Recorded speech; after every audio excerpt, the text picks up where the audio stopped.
Bon, quand s'estompera le parti Gilets jaunes, enfin le parti, le mouvement, hein, puisque c'est un mouvement, ça rejoint plusieurs partis et tous les gens du monde. Oui, parce que c'est pas que français, il y a aussi, c'est basé en France parce que c'est là qu'il y en a le plus, mais c'est un mouvement international qui se révolte contre les francs-maçons, ces élites, et c'est tout à fait légitime.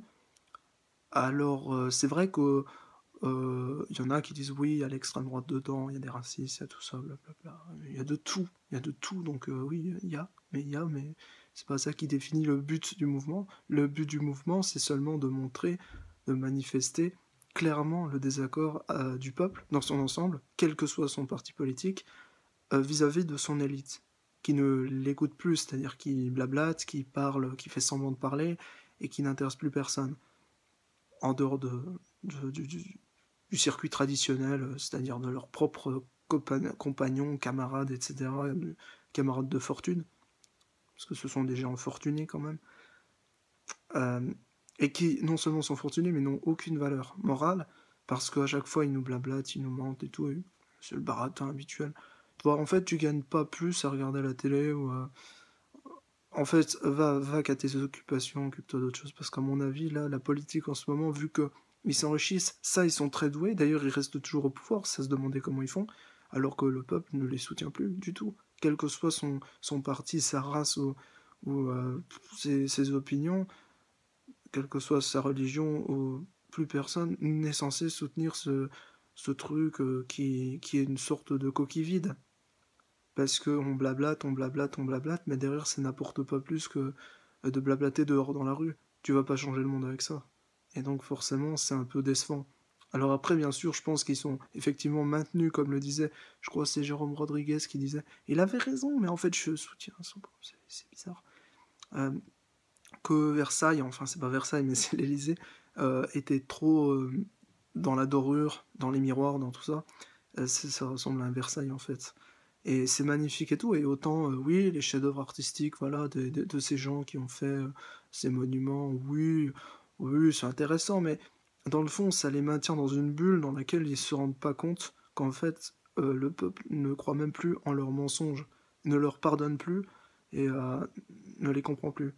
Et eux ne comprennent pas le peuple, ils font seulement, ils maintiennent une police et tout, mais moi je dis, au début, peut-être le but c'était peut-être de parvenir à déniapper d'une manière ou d'une autre le gouvernement. Maintenant, le but, c'est de boycotter, quoi. C'est même plus d'y aller. Donc, ils ont peur pour rien, en fait. Moi, je serais eux, j'aurais pas peur. Je préparerais seulement... Mais une fuite vers où? Une fuite vers où? Varennes 2, hein? Ça sert à rien. Tu vas fuir où? En Suisse? Tu penses que là-bas, bon, à part... C'est vrai, tu pourras faire fortune, enfin, tu pourras vivre, mais dans le fond, bon, sans soutien du peuple, tu t'en fous peut-être aussi, mais ton monde, en gros, c'est un monde où tu jures que par les chiffres. Je crois que c'est pas que tu crois en rien, c'est que en fait, c'est pas, c'est très vide en fait. Tu vois tout par les chiffres, c'est mathématique, mais derrière ton bonheur aussi, il est en chiffres. Ça fait bizarre quand même. Je sais pas, j'arrive pas à comprendre nos politiciens en fait. Comment ils peuvent croire qu'on les croit? Qu'est-ce qui leur donne à penser en nous qu'on puisse encore allumer nos télés et déjà si on en a, hein, si on en a, et continuer de suivre bêtement comme des moutons, alors qu'on continue, on va qu'à nos occupations, c'est la vérité, on va qu'à nos occupations, mais on s'occupe plus de ce que disent tel ou tel dirigeant ou tel postulant au trône, hein, trône de fer, là, c'est Game of Thrones en fait, la France. Et honnêtement, je comprends pas que les autres pays aient encore des élites un peu bizarres qui soutiennent la France dans ce sens. C'est-à-dire que moi, pour moi, je me suis jamais senti Marianne en fait. Donc Charlie, c'est tombé quoi. Parce que moi je crois pas en cette femme libérée, je crois que pour être franc, ça va casser un peu l'idolâtrie républicaine républicaine, franc-maçonnique, donc pas républicaine. La Respublica c'est la chose publique, or le secret ça détruit la liberté, ça détruit la République. Donc République à l'irlandaise, pourquoi pas, mais République française, je sais pas, j'ai jamais vu. Mais même République à l'allemande, je sais pas, c'est Merkel et compagnie, voilà. Non, quelque part, le problème de ce truc, c'est que derrière, il est, je veux dire, il est athée, mais c'est une invention du 19e siècle, ça. Il est orienté. Et, et c'est très mauvais parce que du coup, là, les gens ne s'y reconnaissent plus, ne s'y retrouvent plus. Et franchement, c'est n'importe quoi. C'est vraiment devenu n'importe quoi, mais on se demande où va le monde avec ça. Et ça continue encore et encore. Alors que pendant ce temps-là, tu as des petits pays qui se développent, dans lesquels tu as des dirigeants qui suivent des idées beaucoup plus évoluées, beaucoup plus humaines, et qu'on soit d'accord avec eux ou pas, il n'empêche que il y a des nouveaux postulats, dans d'autres pays qui suivent pas la tendance, la moutonnerie habituelle, et je trouve ça génial. Enfin, je trouve ça génial, et je pense pas être le seul, honnêtement. Je représente seulement quelqu'un qui ose, mais c'est vrai qu'effectivement, je pense qu'il faut oser. Plus on sera nombreux, plus nous serons nombreux à oser élever la voix en restant dans le caractère sacré de la, comment dire, je vais pas dire de la bien-pensance, mais c'est du correct. On va dire, on reste politiquement correct, on fait pas d'apologie, d'attentats, etc. Parce que ça sert à rien, et en plus de ça, ça va t'amener que des emmerdes, et pas plus d'abonnés, ni rien. Donc voilà, en fait, en concret, pour tout dire, moi je considère que cette, cette France a échoué depuis le début, hein, depuis le début, je le dis, que la Gaule a été bafouée, que en plus de ça, le germanisme a été bafoué, qu'en plus les Francs étaient censés être des Germains, tout a été bafoué, tous les symboles germains sont tombés. Je pense qu'en fait, il faut arriver à un moment donné à se poser les bonnes questions. Qu'est-ce qu'on doit valoriser? Qu'est-ce qui reste valorisable? Qu'est-ce qui n'a pas encore été souillé? Et au lieu de se focaliser sur des fausses idées, des utopies qui en fait ne concernent plus personne, mais concernent plus notre ego personnel que autre chose, il faudrait peut-être se focaliser davantage sur ce qui nous tient à cœur, c'est-à-dire ce qui nous unit, ce qui nous maintient. Les clivages, bien sûr qu'il faut les dire. Je pense que c'est mieux de le dire que de rester dehors, enfin dans sa tête, je veux dire, à ne rien dire, parce que la vérité, elle ne pourra pas sortir autrement. Et après, je pense que, ouais, niveau politique, c'est raté. Il y a un raté total avec la France. Et je pense qu'en France, on a une possibilité énorme, parce qu'on a une liberté tant que la dictature n'est pas instaurée de manière définitive.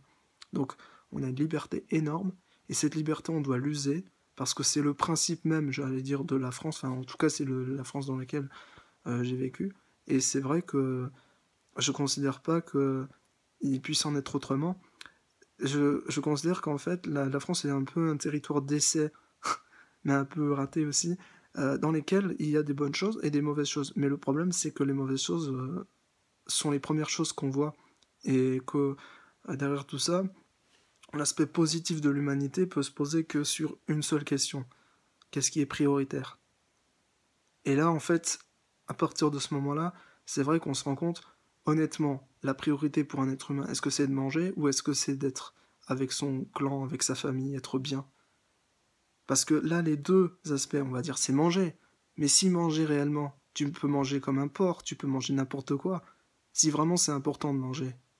Et là, en fait, c'est là où je me dis, oui, mais après la nourriture, très vite après, il y a l'aspect du clan. Et même le clan, en fait, est déterminé autour d'un honneur. Et le clan n'est pas forcément égal, j'allais dire, à un pays. Ou le clan, c'est une identité. Et c'est pour ça aussi que, alors certains diront l'identité on l'a choisie, mais c'est faux. Il y a une partie de l'identité que tu choisis, c'est-à-dire tes chemins politiques, etc. Tu les subis, mais tu les choisis en même temps. Et tes chemins sexuels, c'est pareil. Et l'aspect qui est pas défendu au travers de tout ça, c'est l'aspect de de l'identité qu'on a acquise, c'est-à-dire ton sexe et ton genre, parce qu'en fait le genre et le sexe c'est la même chose. C'est-à-dire il n'y a pas de différence. Tu peux t'habiller en femme et faire genre t'es une fille, mais en fait tu restes un mec. Parce que même en prenant des hormones de l'autre sexe, parce qu'on réussit à faire ça aujourd'hui. Alors, d'un côté, c'est génial, on réussit à faire plein de choses. De l'autre côté, c'est assez horrible, parce que ça veut dire qu'on dénature. Sur certains aspects, on essaie de détourner nature, mais en réalité, on reste naturel. Parce que tout ce qui se fait même le pétrole est naturel. Même le pétrole est naturel. Le pétrole est issu de mère nature. Il pollue la nature, mais il est nature. C'est un poison, mais un poison utile. Il sert à construire des routes, il sert à fabriquer des chewing-gums, il sert à fabriquer de l'essence.